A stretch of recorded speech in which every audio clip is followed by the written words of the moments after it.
Au cœur de la crise diplomatique entre la Russie et le Royaume-Uni, il y a un homme que l'on entend plus que les autres. Cet homme, c'est Boris Johnson, le ministre des Affaires étrangères du gouvernement britannique, qui ne cesse d'accuser la Russie d'être responsable de la tentative d'assassinat par empoisonnement contre l'ex-espion russe, Sergei Skripal. Je pense que les gens y voient une stratégie russe classique où ils essayent de cacher une aiguille dans une botte de foin de mensonges et d'absurdités. Et ce qui me choque, vraiment, lorsque je parle à mes amis et partenaires européens aujourd'hui, c'est que 12 ans après l'assassinat d'Alexander Litvinenko à Londres, ils ne tromperont plus personne.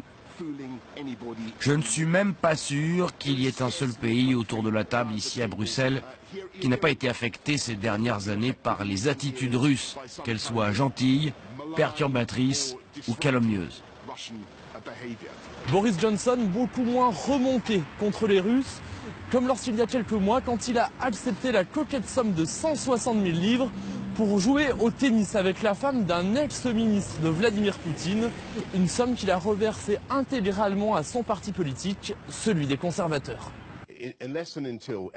À moins que les preuves ne soient présentées contre des individus russes, je ne crois pas que l'entière nation doive être calomniée.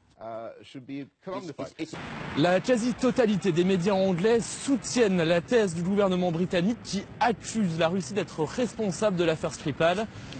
Et ils sont également soutenus par l'ensemble des citoyens britanniques qui, eux aussi, pensent que la Russie est coupable. Mais le Royaume-Uni n'a toujours pas apporté de preuves concrètes qui pourraient avérer la culpabilité de la Russie. La Russie qui a nie toute implication dans la tentative d'assassinat de Sergei Skripal. La Russie qui demande également au gouvernement britannique de s'excuser auprès de l'État russe s'ils ne sont pas capables d'apporter des preuves.